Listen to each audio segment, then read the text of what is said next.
ಬೆಟ್ಟಗಳಿದಾವೆ. Border of the town. ನಾವು ಮಧ್ಯದಲ್ಲಿದ್ದೀವಿ. ಕೋಟೆದು ಮಧ್ಯದ ಒಂದು ಹಿಲ್ ಇದೆ, ಅದು ಕಾಣಿಸುತ್ತಾ? ಕೋಟೆ ಇಲ್ಲಿಂದ ನಿಮ್ಗೆ ಮೇಲೆ ಹೋದಾಗ ಅದೇ, ಕಾಣ್ತದೆ. ಹೌದು.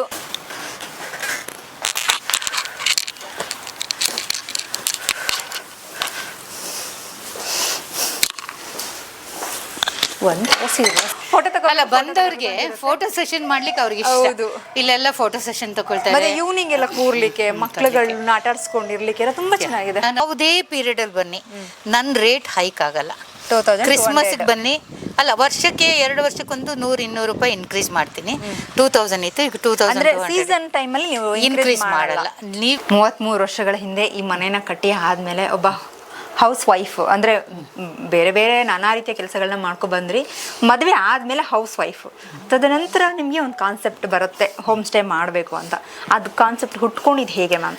2002 ಅಲ್ಲಿ ಸುನಾಮಿ ಸ್ಟಾರ್ಟ್ ಆಯಿತು. ಸುನಾಮಿ ಆದಮೇಲೆ ಟೂರಿಸ್ಟ್ ಕೊಡಗಿಗೆ ಬರ್ಲಿಕ್ಕೆ ಶುರು ಮಾಡಿದ್ರು. ಅದ್ರ ಮುಂಚೆ ಬರೀ ಟೂರಿಸ್ಟ್ ಫಾರಿನರ್ಸ್ ಬರ್ತಿದ್ರು ಅಥವಾ ಹನಿಮೂನ್ ಕಪಲ್ಸ್ ಅಷ್ಟೇ ಇತ್ತು. ನಮಗೆ 2-3 ಹೋಟೆಲ್ ಇದ್ದಿದ್ದು ಮಡಿಕೇರಿಯಲ್ಲಿ. ಅಷ್ಟೊತ್ತಿಗೆ ಏನಾಯಿತು ಅಂತ ಹೇಳಿದರೆ, ನಾನು ವರ್ಕಿಂಗ್ ಮೆನ್ಸ್ ಹಾಸ್ಟೆಲ್ ಸ್ಟಾರ್ಟ್ ಮಾಡಿಬಿಟ್ಟು ನಾವು 1 ಇಯರ್ ಕ್ಲೋಸ್ ಮಾಡಿದೆ 2003 2002 to 2003. ಅಷ್ಟೊತ್ತಿಗೆ ತುಂಬ ಜನ ಟೂರಿಸ್ಟ್ ಬಂದ್ಬಿಟ್ಟು ರೂಮ್ ಹುಡುಕ್ತಾ ಇದ್ರು. ರೂಮ್ಸ್ ಇರಲಿಲ್ಲ ಆಗ. ಕೆಲವರು ಫಾರಿನ್ ಗೆಸ್ಟನ್ನ ತಗೊಳ್ತಾ ಇದ್ರು. ಅದು ಗೊತ್ತಿತ್ತು ನನಗೆ. ಫಾರಿನ್ ಗೆಸ್ಟ್ನ ಎಂಟರ್ಟೈನ್ ಮಾಡ್ತಿದ್ರು ಮನೆಯಲ್ಲಿ, ಅವರು ಇದ್ದು ಹೋಗ್ತಿದ್ರು. ನಾನು ಯಾಕೆ ಮಾಡಬಾರ್ದು, ಅದು ನನಗೆ ಒಬ್ಬರು ಅದು ಮಾಡ್ತಾ ಇದ್ದಾರೆ ಅಂತ ನಾನು ಮಾಡಬೇಕು ಅಂತ ನನಗೆ ಅದು ಸ್ವಲ್ಪ ಕಷ್ಟ ಆಗ್ತಾಯಿತ್ತು. ಸೊ ಅಷ್ಟೊತ್ತಿಗೆ ನನ್ನ ಫ್ರೆಂಡ್ ಒಬ್ರು ಹೇಳಿದರು, ನಿನ್ನ ಮನೆ ಎಲ್ಲ ಫರ್ನಿಶ್ಡ್ ಇದೆ, ಹಾಸ್ಟೆಲ್ ಮಾಡಿದ್ದೆ ನೀನು, ಈ ಗೆಸ್ಟ್ ಬಂದಾಗ ಯಾಕೆ ಕೊಡಬಾರ್ದು ಅಂತ ಹೇಳಿದರು. ಹಾಗೆ ಫಸ್ಟ್ ಗೆಸ್ಟ್ ನನಗೆ 6 ಜನ ಮೆಡಿಕಲ್ ಸ್ಟೂಡೆಂಟ್ಸ್. ಅವರು ರೂಮ್ ಕೇಳ್ತಾ ಇದ್ರು. ಅವ್ರಿಗೆ ಕರ್ಕೊಂಬಂದು, ನಂದು ಹಳೆ ಮನೆ ಇತ್ತು ಆಗ, ನಮ್ಮ ಅತ್ತೆ ಆ ಮನೇಲಿ ಇದ್ರು. ಇದೇ ರೀತಿ ಮನೆ ಕೂಡ ಇದೇ ರೀತಿ ರೂಫಿಂಗ್ ಎಲ್ಲ ಆಗಿ ಹಳೆ ಮನೆ. ಈಗ ಹಳೆ ಮನೆ ಇಲ್ಲ. ಆ ಮನೆಯಲ್ಲಿ ನಾನು ಫಸ್ಟ್ ಕೊಟ್ಟೆ, ಇಡೀ ಮನೆ ಅವ್ರಿಗೆ ಕೊಟ್ಟೆ. ಆಮೇಲೆ ಇನ್ನೊಂದು ಗೆಸ್ಟ್ ಬಂದರು. ಅವರು ನನಗೆ ರಾಜದರ್ಶನ್ ಹೋಟೆಲ್ನವರು ಕಳಿಸ್ಕೊಟ್ರು. ಮುಂಚೆ ನಂಗೆ ಹೋಟೆಲ್ನವರು ಕಳಿಸ್ತಿದ್ರು. ನಾನು ಸ್ಟಾರ್ಟ್ ಮಾಡಿದೆ ಅಂತ ಕೊಟ್ಮೇಲೆ ಪರಿಚಯ ಆಯಿತು. ಅದಾದ್ಮೇಲೆ ನನಗೆ ಒಂದು ಚೆನ್ನೈಯಿಂದ ಸ್ವಲ್ಪ ಗೆಸ್ಟ್ ಬಂದಿದ್ರು. ಅವರು ರಿಟೈರ್ಡ್ ಜಡ್ಜ್ ಅಲ್ಲ ಅಂತೆ. ಅವರು ಆ ಪೇಪರಲ್ಲಿ ಬರೆದ್ರು. ನಮಗೆ ಇದೊಂದು ಕಾನ್ಸೆಪ್ಟೇ ಗೊತ್ತಿರಲಿಲ್ಲ. ಅವರು ನನಗೆ ಹೋಟೆಲ್ನವರು ಕಳಿಸ್ಕೊಟ್ರು. ಅಲ್ಲಿ ಫುಲ್ ಆದಾಗ ನನಗೆ ಕಳಿಸ್ಕೊಟ್ರು. ಅವರು ಆ ನ್ಯೂಸ್ ಪೇಪರಲ್ಲಿ ಕೂಡ ನನ್ನ ಬಗ್ಗೆ ಬರೆದಿದ್ರು, ಹೋಟೆಲ್ ಬಗ್ಗೆ. ಸೊ ಅದೇ ರೀತಿ ನಡ್ಕೊಂಡು 2003-4 ನಾನು ಒಬ್ಳೆ ಮಾಡ್ತಾ ಇದ್ದೀನಿ 3-4. ದೆನ್ ಸ್ವಲ್ಪ ಕಾನ್ಸೆಪ್ಟ್ ಇದಾಗಬೇಕಾದ್ರೆ ನಾನು ಬೇರೆಯವ್ರಿಗೂ ಹೇಳಿದೆ. ಅವಾಗ ನೀವು ಎಷ್ಟು ಚಾರ್ಜ್ ಮಾಡಿದ್ರೆ ಮ್ಯಾಮ್? ಫಸ್ಟ್ 2003 ನಿಮ್ಮ ಮನೆಗೆ ಬಂದಾಗ ಎಷ್ಟು ಚಾರ್ಜ್ ಮಾಡಿ? ಒಬ್ರಿಗೆ ನಾನು 200 ರೂಪಾಯಿ ಚಾರ್ಜ್ ಮಾಡ್ತಿದ್ದೆ. ಊಟ, ಬ್ರೇಕ್ಫಾಸ್ಟ್ ಅಂಡ್ ಡಿನ್ನರ್ ಕೊಟ್ಟು 200 ರೂಪಾಯಿ ಚಾರ್ಜ್ ಮಾಡ್ತಿದ್ದೆ 2003. ಆಗ ಒಂದು ಗ್ರೂಪ್ ಆಫ್ ಪೀಪಲ್ ಬರ್ತಿದ್ರು, 7 ಜನ 8 ಜನ ಹಾಗೆಲ್ಲ ಬರ್ತಿದ್ರು. ಆ ಮನೇಲಿ ನಮ್ಗೆ 5 ರೂಮ್ ಇತ್ತು, ಹಾಲ್ ಇತ್ತು. ಒಂದು ಅಂದರೆ ನಾನು ಆಲ್ರೆಡಿ ಮಾಡಿದ್ದೆ ಅಲ್ಲ, ಫುಲ್ಲಿ ಫರ್ನಿಶ್ಡ್ ಹೌಸೆ. ಅದರಲ್ಲಿ ಇನ್ನೂ ಸ್ವಲ್ಪ ಇದು ಮಾಡಿದ್ದೆ. ಸೊ ಅದ್ರ ಮಧ್ಯದಲ್ಲಿ ಏನಾಯಿತು ಅಂತ ಹೇಳಿದರೆ, ಗಿರೀಶ್ ಕಾಸರವಳ್ಳಿಯವರು ಒಂದು ಇದು ಮಾಡಿ ಸೀರಿಯಲ್ ಮಾಡಲಿಕ್ಕೆ ಅವರು 1 ಮಂತ್ ನಮ್ಮ ಮನೇಲಿ ಇದ್ರು. ಅವರ ಫುಲ್ ಟ್ರೂಪ್, ಅವ್ರದ್ದು ವರ್ಕಿಂಗ್ ಟ್ರೂಪ್ ನಮ್ಮ ಮನೇಲಿತ್ತು. ಆಗ ಏನಾಯಿತು, ಆಗ ಸ್ವಲ್ಪ ನನಗೆ ದುಡ್ಡು ಸಿಕ್ಕಿದಾಗ ಅದನ್ನು ಸ್ವಲ್ಪ ರಿಪೇರ್ ಮಾಡೋದು, ಅಪ್ಗ್ರೇಡೇಷನ್ ಮಾಡೋದು. ಸಿಕ್ಕಿತ್ತು ಮ್ಯಾಮ್ ಫಸ್ಟ್ ಟೈಮ್ ನಿಮಗೆ? ನನಗೆ ಫಸ್ಟ್ ಆ ಗೆಸ್ಟ್ ಬಂದಾಗ ಬರೀ ನಾನು 1500 ರೂಪೀಸ್ಗೆ ಇಡೀ ಮನೆ ಕೊಟ್ಟಿದ್ದೆ. ಬ್ರೇಕ್ಫಾಸ್ಟ್ ಕೊಟ್ಟೆ. ಬ್ರೇಕ್ಫಾಸ್ಟ್ ಅಂತ ಹೇಳಿದರೆ ಹೋಮ್ ಸ್ಟೇ ಕಾನ್ಸೆಪ್ಟಲ್ಲಿ ಏನಿತ್ತು ಅಂತ ಹೇಳಿದರೆ, ಹೋಮ್ ಅವೇ ಫ್ರಮ್ ಹೋಮ್ ಅಂತ ಆ ರೀತಿ ಕಾನ್ಸೆಪ್ಟ್ ಇದ್ದಿದ್ದು. ಬಿಕಾಸ್ ನಾನು ಫಾರಿನ್ ಗೆಸ್ಟ್ನ ಟ್ರೀಟ್ ಮಾಡಬೇಕಾದ್ರೂ ಅವರು ಕೂಡ ಬ್ರೇಕ್ಫಾಸ್ಟ್ ಕೊಡ್ತಿದ್ರು. ಸೊ ನಮ್ಮನೆದು ಇಲ್ಲಿ ಕೊಡವ ಕುಸಿನ್ನ ಕೊಟ್ಬಿಟ್ಟು ನಾನು ಮಾಡ್ತಿದ್ದೆ. ಸೊ ಗಿರೀಶ್ ಕಾಸರವಳ್ಳಿಯವರು ಬಂದಿದ್ದಾಗ ಪರ್ ಡೇಗೆ ಅವ್ರಿಗೆ ಸುಮಾರು ಅವರು 500 ರೂಪೀಸ್ ಏನೋ ಚಾರ್ಜ್ ಮಾಡಿ ಒಂದು ದಿನಕ್ಕೆ, ಇದಕ್ಕೆ 20-25 ಡೇಸ್ ಏನೋ ಇದ್ರು ನನ್ನಲ್ಲಿ. 10,000-12,000 ಏನೋ ನನಗೆ ಸಿಕ್ತು. ಅದರಲ್ಲಿ ನಾನು ಮಾಡ್ಕೊಂಡು ಅದಕ್ಕೆ ಆವತ್ತಿಂದ ಈಗ 2 years ಬಿಫೋರ್ ತನಕ, ಕೊರೋನಾ ತನಕನೂ ನಾನು ಅಲ್ಲೇ ದುಡ್ದು ಅಲ್ಲಿಗೆ ಹಾಕಿರೋದು. ಅದಾದಮೇಲೆ ಆಲ್ಟ್ರ್ ಮಾಡಬೇಕಾದ್ರೆ ಸ್ವಲ್ಪ ನಾನು ಒಂದು 5 lakhs ರೂಪೀಸ್ ಇತ್ತು. ಅದರಿಂದ ನಾನು ಶುರು ಮಾಡಿದೆ ಬಿಲ್ಡಿಂಗ್ ಕಟ್ಟಲಿಕ್ಕೆ. ಈಗ ಮುಂಚಿನ ಬಿಲ್ಡಿಂಗ್ದು ಇದೇ ಇಲ್ಲ, ನಾನು ಅದನ್ನೆಲ್ಲ ಆಲ್ಟ್ರ್ ಮಾಡಿ ಈಗ ನಾನು 3 ಫ್ಲೋರ್ಸ್ ಮಾಡಿದ್ದೀನಿ. ಆ 3rd ಫ್ಲೋರಲ್ಲಿ ಹೋಮ್ ಸ್ಟೇ ನಡೆಸ್ತಾ ಇದ್ದೀನಿ. ನಾನು ವುಮೆನ್ ಆಂಟ್ರಪ್ರಿನರ್ ಅವಾರ್ಡ್ ಕೊಡ್ಬೇಕಾದ್ರೆ ಹುಬ್ಳಿಗೆ ಹೋಗಿದ್ದೆ. ಅಲ್ಲಿದ್ದು ಡಾರ್ಮೆಟ್ರಿ ಕಾನ್ಸೆಪ್ಟ್ ನೋಡಿದೆ ನಾನು. ಡಾರ್ಮೆಟ್ರಿ ಕಾನ್ಸೆಪ್ಟ್ ನೋಡ್ಬೇಕಾದ್ರೆ 45 ಬೆಡ್ಡೆಡ್ ಡಾರ್ಮೆಟ್ರಿ, ಅದ್ರ ಬಾತ್ರೂಮು ಟಾಯ್ಲೆಟ್ ಎಲ್ಲ ಒಂದೇ ಕಡೆ, ಅಲ್ಲಲ್ಲಿ ಗ್ಯಾಸ್ ಗೀಸರ್ ಇತ್ತು, ಅಲ್ಲಿಂದ ನೀರು ತಗೊಂಡು ಹೋಗ್ಬೋದು. ಅಲ್ಲೆಲ್ಲ ಒಂಥರ ಆ ರೀತಿ ನೋಡಿ ನನ್ನ ಮನೇಲೂ ಅದೇ ರೀತಿ ನಾನು ಮಾಡೋಣ ಅಂತ ಅನಿಸ್ತು. ಅಲ್ಲಿ ನಮ್ದೊಂದು ಈ ಮನೆಗೂ ನನ್ನ ಅತ್ತೆ ಮನೆಗೂ ಮಧ್ಯದಲ್ಲಿ ಒಂದು ಕೊಟ್ಟಿಗೆ ಇತ್ತು ದೊಡ್ಡದು, ಅದನ್ನು ತೆಗೆದು ಅಲ್ಲಿ ಡಾರ್ಮೆಟ್ರಿ ಮಾಡಿದೆ. 10 ಬೆಡ್ಡೆಡ್ ಡಾರ್ಮೆಟ್ರಿ ಮಾಡಿದೆ. 3 ಟಾಯ್ಲೆಟ್, 2 ಬಾತ್ರೂಮು, ವಾಶ್ ಬೇಸನ್ ಎಲ್ಲ ಇಟ್ಬಿಟ್ಟು ಅಲ್ಲಿ ಬಿಸಿ ನೀರು, ಒಂದು ಕಡೆ ಹೊರಗಡೆ ಬಿಸಿ ನೀರು ಬರೋ ಹಾಗೆ ಅದೆಲ್ಲ ಮಾಡಿದೆ. ಹಾಗೇನು ಡಾರ್ಮೆಟ್ರಿ ಇರಬಾರ್ದು ಅಂತ ಏನಿರಲಿಲ್ಲ. ಅದ್ರ ಮೇಲೆ ನಾನು 4 ರೂಮ್ ಮಾಡಿದೆ ಫಸ್ಟ್. ಮತ್ತು ಹಳೆ ಮನೇನ ಒಂದು ಸ್ವಲ್ಪ ತೆಗೆದ್ಬಿಟ್ಟು ಅದಕ್ಕೊಂದು ಕನೆಕ್ಟ್ ಮಾಡಿದೆ ಇನ್ನೊಂದು ರೂಮ್ನ. ಹಾಗೆ 5 ರೂಮ್ ಇರ್ಬೋದು ಅಂತಿತ್ತು. ಹಾಗೆ ನಾನು 5 ರೂಮಲ್ಲಿ ನಾನು ಹೋಮ್ ಸ್ಟೇ ಸ್ಟಾರ್ಟ್ ಮಾಡಿದೆ. ನಾನು ರಿನಿವೇಟ್ ಮಾಡಿದ್ಮೇಲೆ 2007ಇಂದ ಅದು ಸ್ಟಾರ್ಟ್ ಆಯಿತು. ಆ ಮಧ್ಯದಲ್ಲಿ ನಾನು 2005 to 2007ಅಲ್ಲಿ ಆ 5 ರೂಮ್ಸ್ ಎಲ್ಲ ಕಾನ್ಸೆಪ್ಟ್ ಮಾಡಿ ಮಾಡಿದೆ. ತುಂಬ ಹೈಫೈ ಮಾಡಲಿಲ್ಲ. ನಾನು ಅದೇ ಕಾನ್ಸೆಪ್ಟಲ್ಲಿ ಇವತ್ತು ನಡೆಸ್ತಿದ್ದೀನಿ. ಯಾವತ್ತು ನಾನು ಸ್ಟಾರ್ಟ್ ಮಾಡಿದೆ ಇವತ್ತಿಗೂ ಅದೇ ಕಾನ್ಸೆಪ್ಟಲ್ಲಿ ನಡೆಸ್ತೀನಿ. ನಾನು ಅಲ್ಲಿ ಹೋಮ್ ಸ್ಟೇ ಮಾಡಿದ್ರು they have to come and eat in my dining hall. ನಾನು ನನ್ನ ಮನೆಯಲ್ಲೇ ಬ್ರೇಕ್ಫಾಸ್ಟ್ ಮಾಡ್ತೀನಿ, ನಾನೇ ಅಡುಗೆ ಮಾಡ್ತೀನಿ. ಫಸ್ಟ್ ನಾನು ಸ್ವಲ್ಪ ದಿನ ಹೊರಗಡೆಯಿಂದ ತರೋಣ ಅಂತ ನೋಡಿದೆ. ಅದಕ್ಕೆ I have to depend on my husband. ಅವ್ರದ್ದು ಶೆಡ್ಯೂಲ್ ಬಿಟ್ಟು ಅವ್ರು ಹೋಗಲ್ಲ, ಅವ್ರದ್ದೆಲ್ಲ ಆಗೋ ತನಕ ಕಾಯೋ ತನಕ ಗೆಸ್ಟಿಗೆ ಲೇಟ್ ಆಗ್ತದೆ. I started to cook. ನಾನೇ ಅಡುಗೆ ಮಾಡ್ತೀನಿ, ನಾನೇ ಬ್ರೇಕ್ಫಾಸ್ಟ್ ಮಾಡ್ತೀನಿ. ನಾನು ಏನು ಬ್ರೇಕ್ಫಾಸ್ಟ್ ಮಾಡ್ತೀನಿ ಅದನ್ನೇ ಕೊಡ್ತೀನಿ. ರಾತ್ರಿ ಊಟ ಕೇಳ್ತಿದ್ರು, ಕೊಡೋಗೋದು ಡಿಶಸ್ ಎಲ್ಲ ಮಾಡಿಕೊಡ್ತಿದ್ದೆ. ಈಗ ಏಜ್ ಪ್ರಾಬ್ಲಮ್ ಇದೆ, ಸೊ ಲೇಬರ್ ಪ್ರಾಬ್ಲಮ್, ಅದಕ್ಕೆ ರಾತ್ರಿ ಊಟ ಕೊಡೋದಿಲ್ಲ. ಬಿಕಾಸ್ ಈಗ ತುಂಬ ಹೋಟೆಲ್ಸ್ ಆಗಿದೆ. ಹೋಮ್ ಸ್ಟೇ ಹೇಗಿದೆ ಒಂದ್ಸರಿ ತೋರಿಸಿ ಮ್ಯಾಮ್. ಓಹ್, ಎಷ್ಟು ಹಸಿರಾಗಿದೆ ನೋಡಿ. ಅವ್ರ ಮನೆ ಫುಲ್ ಹಸಿರಾಗಿ ಹಚ್ಚ ಹಸಿರಿನಿಂದ ಕಂಗೊಳಿಸ್ತಾ ಇದೆ. ಹೀಗೆ ನಿಮಗೆ ನಾ ಹೋಮ್ ಸ್ಟೇ ಕರ್ಕೊಂಡು ಹೋಗ್ತೀನಿ. ಎಷ್ಟು ರೂಮ್ಸ್ ಇದೆ ಮ್ಯಾಮ್ ಅಲ್ಲಿ? ನನ್ನಲ್ಲಿ 5 ರೂಮ್ಸ್. 5 ರೂಮ್ಸ್ ಇದೆ. 5 to 6 ರೂಮ್ಸ್ ಇರ್ಬೋದು. ಈಗ ರೆಂಟ್ ಕೊಟ್ಟಿದ್ದೀರಲ್ಲ ಹೌಸಸ್, ಅದು ಜಾಸ್ತಿ ಇದೆ. ಅದು ಜಾಸ್ತಿ ಇದೆ. 8 ರೂಮ್ಸ್ ಇದೆ. 8 ರೂಮ್ಸ್ ರೆಂಟ್ ಕೊಟ್ಟಿದ್ದೇನೆ.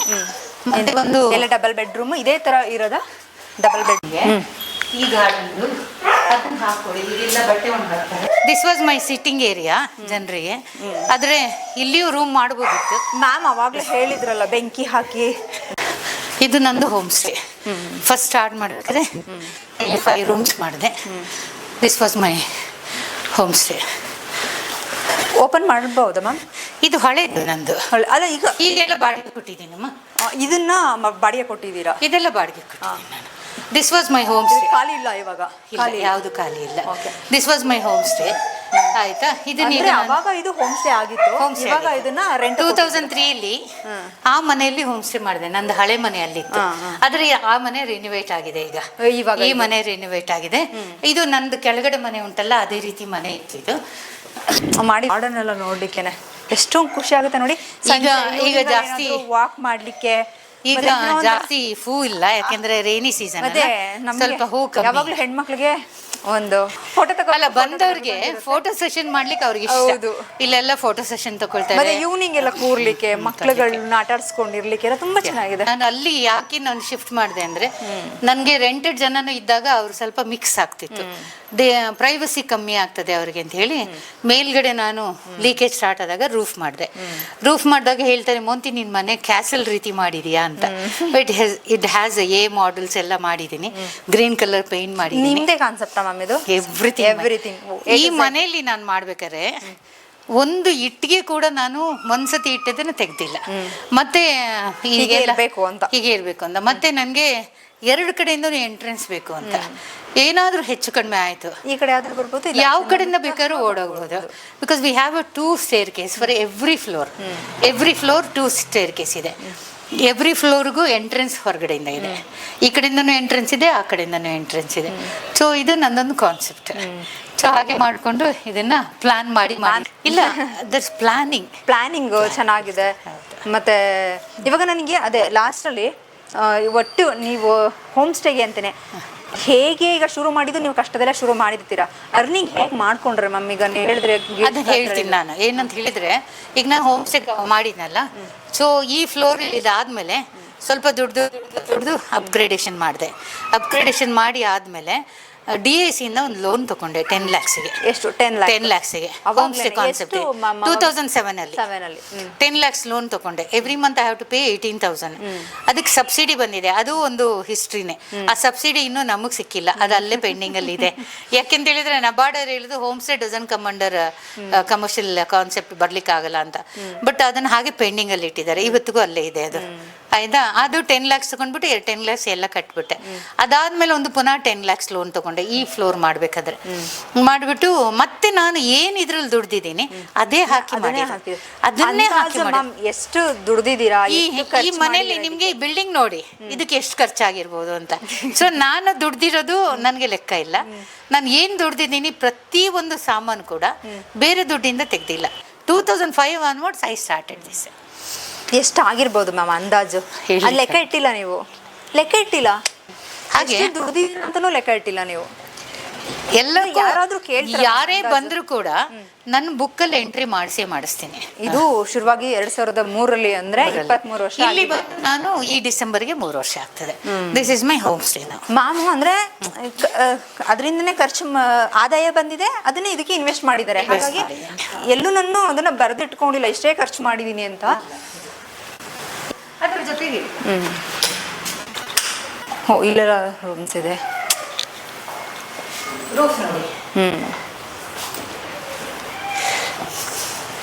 ಓ ಇದು ಚೆನ್ನಾಗಿದೆ ಮ್ಯಾಮ್. ಇದು ಈಗ ಒಂದ್ ದಿನಕ್ಕೆ ಎಷ್ಟು ಚಾರ್ಜ್ ಮಾಡ್ತೀರಾ ಮ್ಯಾಮ್ ಒಬ್ರಿಗೆ? ಒಬ್ರು ಅಂತಲ್ಲ, ಒಂದು ರೂಮಿಗೆ.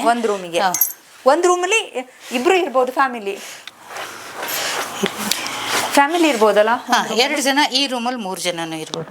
2200 rupees ಚಾರ್ಜ್ ಮಾಡ್ತೀನಿ. 2200 ರೂಪಾಯಿ ಚಾರ್ಜ್ ಮಾಡ್ತೀರಾ? ನಾನು ಹೋಮ್ ಸ್ಟೇ ಸ್ಟಾರ್ಟ್ ಮಾಡಿದಾಗ 1000 rupees ಮಾಡ್ತಿದ್ದೆ ಅಲ್ಲ, ಆಗ ಪರ್ ಹೆಡ್. ಮತ್ತೆ ರೂಮ್ ಮಾಡಿನಲ್ಲ ಆಗ 1000 rupees ಮಾಡ್ತಿದ್ದೆ. ಇವಾಗ ಫ್ಯಾಮಿಲಿಗೆ 2200. ಬ್ರೇಕ್ಫಾಸ್ಟ್ 2 ಜನಕ್ಕೆ ವಿತ್ ಬ್ರೇಕ್ಫಾಸ್ಟ್. ಆಯ್ತಾ? ಇದಕ್ಕೆ ಅಟ್ಯಾಚ್ ಟಾಯ್ಲೆಟ್, ಬಿಸಿ ನೀರೆಲ್ಲ ಇರುತ್ತೆ, ಎಲ್ಲ ಇರ್ತದೆ. ಚೆನ್ನಾಗಿದೆ.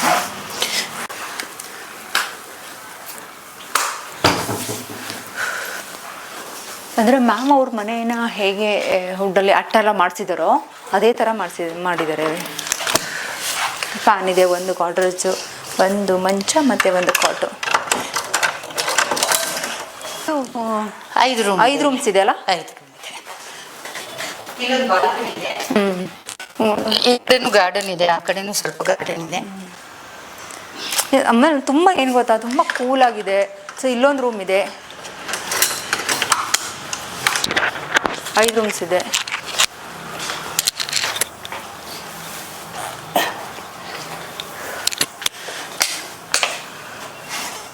ಇದೊಂದು ಅಂದರೆ ಫ್ಯಾಮಿಲಿ ಬಂದರೆ 2 ಮಕ್ಕಳು, ಗಂಡ ಹೆಂಡತಿ, ಇಬ್ಬರು ಗಂಡ ಹೆಂಡತಿರು. ಇದು ಒಂದು ಥರ ಇದೆ.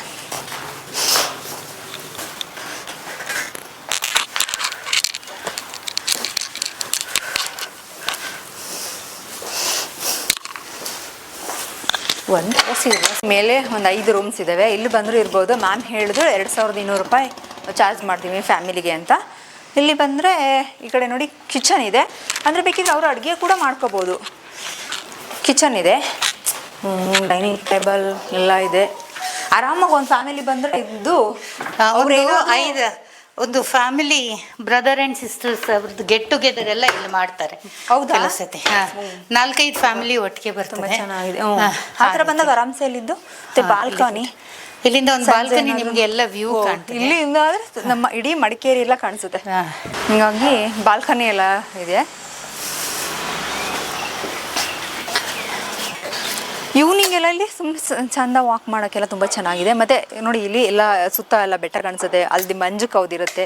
ನಾವಿಲ್ಲಿ ನಿಂತ್ಕೊಂಡು ನೋಡೋಕ್ಕೆ ವಾವ್ ಸಖತ್ತಾಗಿರುತ್ತೆ. ಹೊರಗಡೆಯಿಂದ ಬಂದಂಥವ್ರು ತುಂಬ ಚೆನ್ನಾಗಿ ಎಂಜಾಯ್ ಮಾಡ್ತಾರೆ. ಹೋಮ್ ಸ್ಟೇ ಕಾನ್ಸೆಪ್ಟ್ನ ಹುಟ್ಟಾಕಿದಂಥ ಮಾಂತಿ ಗಣೇಶ್ ಅವರ ಮನೆ ಇದು ಹೋಮ್ ಸ್ಟೇ.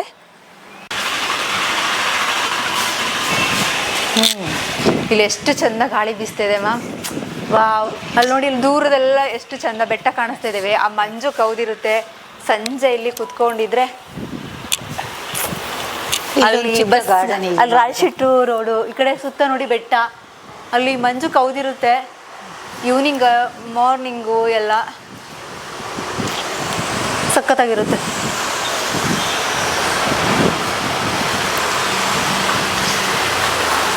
ಇದು ಚೆನ್ನಾಗಿದೆ ಮೆಟ್ಲು ಮೇಲೆ ಅಂತ. ಇದಂತೂ ವಾವ್ ಅನ್ನೋ ಥರ ಇದೆ. ಮೇಲೆ ಈ ಕಡೆ ಫೋರ್ಟ್ ಕಾಣ್ತದೆ, ಒಂದ್ ಕಡೆ ರಾಜ ಸೀಟ್ ಕಾಣ್ತದೆ, ಈ ಕಡೆ ಫುಲ್ ರಾಜ ಸೀಟ್ ಕಾಣಿಸುತ್ತೆ ಅಲ್ಲಿ ಮೇಲೆ.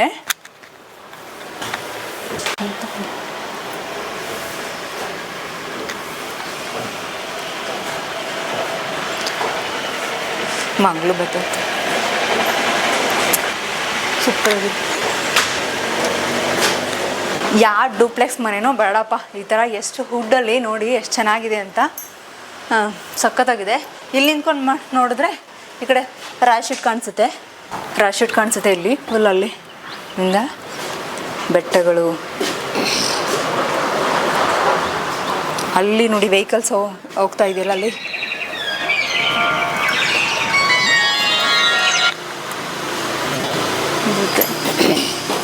ತುಂಬ ಅದ್ಭುತವಾಗಿದೆ ಅಂತ. ಯಾವ ಡೂಪ್ಲೆಕ್ಸ್ ಮನೇನೂ ಬೇಡ, ಏನೂ ಬೇಡ. ಒಳಗಡೆ ಬಂದ ತಕ್ಷಣ ಫುಲ್ಲು ಕೂಲಾಗಿರುತ್ತೆ, ತುಂಬ ಚೆನ್ನಾಗಿದೆ. ಮೇಡಮ್ ಕಾನ್ಸೆಪ್ಟೇ ಒಂಥರ ತುಂಬ ಡಿಫ್ರೆಂಟಾಗಿ ಚೆನ್ನಾಗಿದೆ. ಮೇಲ್ಗಡೆ ಒಂದು ಲೈಬ್ರರಿ ಮಾಡೋಣ ಅಂತಿದ್ದೀನಿ, ಸಖತ್ತಾಗಿದೆ. ಮತ್ತೆ ಮಕ್ಕಳಿಗೆ ಪ್ಲೇ ಏರಿಯಾ ಮಾಡೋಣ ಅಂತ. So they can sit and play there ಅಂತದೆಲ್ಲ ಸ್ವಲ್ಪ ಇನ್ನೂ ತುಂಬಾ ಐಡಿಯಾಸ್ ಇದೆ ನಿಮ್ಮಲ್ಲಿ. This is the border of the ಬೆಟ್ಟಗಳಿದೆ, ಬಾರ್ಡರ್ ಆಫ್ ದ ಟೌನ್. ನಾವು ಮಧ್ಯದಲ್ಲಿ ಇದ್ದೀವಿ. ಕೋಟೆದು ಮಧ್ಯದ ಒಂದು ಹಿಲ್ ಇದೆ, ಅದು ಕಾಣಿಸುತ್ತಾ? ಕೋಟೆ ಇಲ್ಲಿಂದ ನಿಮ್ಗೆ ಮೇಲೋದಾಗ ಕಾಣ್ತದೆ. ಹೌದು, ಆ ಕಾರ್ನರ್ ಇಂದ ನಿಮ್ಗೆ ಕೋಟೆ ಕಾಣ್ತದೆ, ಮೇಲಿಂದ ಕೋಟೆ ಕಾಣ್ತದೆ, ರಾಜ ಸೀಟ್ ಕಾಣ್ತದೆ, ಆ ಕಡೆ ಮೆಡಿಕಲ್ ಕಾಲೇಜ್ ಕಾಣ್ತದೆ. They can sit here in the night. ಇಲ್ಲಿಗೆಲ್ಲ ಮಾಡ್ಬೋದು. ಇಲ್ಲಿ ಕ್ಯಾಂಪ್ ಫೈರ್ ಇಲ್ಲಿಗೆ ಅಲ್ಲಿಗೆ ಇಡ್ತೀನಿ, ಕ್ಯಾಂಪ್ ಫೈರ್ ಇಡ್ತೀನಿ. ಆದ್ರೆ 10 ಗಂಟೆ ಮೇಲೆ ಇಲ್ಲ. ಅವ್ರಿಗೆ ಸುಮ್ಮನೆ ಕೂತ್ಕೋಬಹುದು, ಗಲಾಟೆ ಮಾಡೋಗಿಲ್ಲ. ಇಲ್ಲ ಅಷ್ಟೇ, ಸುಮ್ಮನೆ ಕೂತ್ಕೊಳಕ್ ಆಗತ್ತೆ? ಅಲ್ಲ, ಕೂರ್ತಾರೆ. ಕೂತ್ಕೊಂಡ್ಬಿಟ್ಟು ಏನಾದ್ರು ತಿನ್ಕೊಂಡು ಅವರವರೇ ಹಾಡು ಹೇಳ್ಕೊಂಡು ಮಾಡೋರು. ಬಟ್ ದೊಡ್ಡ ಗಲಾಟೆ ಮಾಡ್ಲಿಕ್ಕೆ ಮಂತ್ಲಿ ಇವಾಗ ರೀಸೆಂಟ್ ಆಗಿ ಹೇಳಿ. ಇವಾಗ ಮೇಡಮ್ ನನ್ಗೆ 2018 ತನಕ ತುಂಬಾ ಚೆನ್ನಾಗಿ ಅರ್ನ್ ಮಾಡ್ತಿದ್ದೆ ನಾನು. ಅದು ನನ್ಗೆ ಏನಾಗ್ತಿತ್ತು ಅಂದ್ರೆ, ನನಗೆ ನಾರ್ತ್ ಇಂದ ಜನ ಬರ್ತಿದ್ರು. 4 ಜನ, 4 room, 5 room throughout the year ತಗೊಂಡ್ರೆ ಆವ್ರೇಜ್ ಪರ್ ಮಂತ್ ಅಲ್ಲಿ 65,000 to 75,000 ನಾನು ಅರ್ನ್ ಮಾಡ್ತಿದ್ದೆ. ಅದು ಆವ್ರೇಜ್ ತಗೊಂಡ್ರೆ. ಸ್ಪೆಷಲಿ ಲಾಂಗ್ ವೀಕೆಂಡ್ ಮತ್ತೆ ಕ್ರಿಸ್ಮಸ್ ಟೈಮ್, ಅದು ಒಂದು ವಾರದಲ್ಲೇ I use to earn almost ₹1,00,000. ಯಾವುದೇ ಪೀರಿಯಡ್ ಅಲ್ಲಿ ಬನ್ನಿ ನನ್ನ ರೇಟ್ ಹೈಕ್ ಆಗಲ್ಲ. ಕ್ರಿಸ್ಮಸ್ ಬನ್ನಿ, ಅಲ್ಲ ವರ್ಷಕ್ಕೆ 2 ವರ್ಷಕ್ಕೊಂದು ₹100-200 ಇನ್ಕ್ರೀಸ್ ಮಾಡ್ತೀನಿ. 2000 ಇತ್ತು, ಈಗ 2200 ಇನ್ಕ್ರೀಸ್ ಮಾಡಲ್ಲ. ನ್ಯೂ ಇಯರ್ ಇರಲಿ, ಕ್ರಿಸ್ಮಸ್ ಇರಲಿ, ನಾನು ಯಾವತ್ತೂ ಇನ್ಕ್ರೀಸ್ ಮಾಡೋದಿಲ್ಲ, ಕಮ್ಮಿನೂ ಮಾಡೋದಿಲ್ಲ. 2 ದಿನ 3 ದಿನ ಇದ್ದೇನೆಂದ್ರೆ ಸ್ವಲ್ಪ ಕಮ್ಮಿ ಮಾಡಿಕೊಡ್ತೀನಿ. ಅದು ನನ್ನ ಕೈಯಲ್ಲಿದೆ, ಆದ್ರೆ ನಾನು ಹೈಕ್ ಅಂತೂ ಮಾಡೋದಿಲ್ಲ. That is my concept. ನಿಮ್ಗೆ ಖುಷಿ ಇದ್ರೆ ಬನ್ನಿ, ನಾನು ಖಾಲಿ ಬೇಕಾದ್ರೂ ಇಡ್ತೀನಿ. ಬ್ರೋಕರ್ಸ್ ಎಂಟರ್ಟೈನ್ಮೆಂಟ್ ಮಾಡೋದಿಲ್ಲ.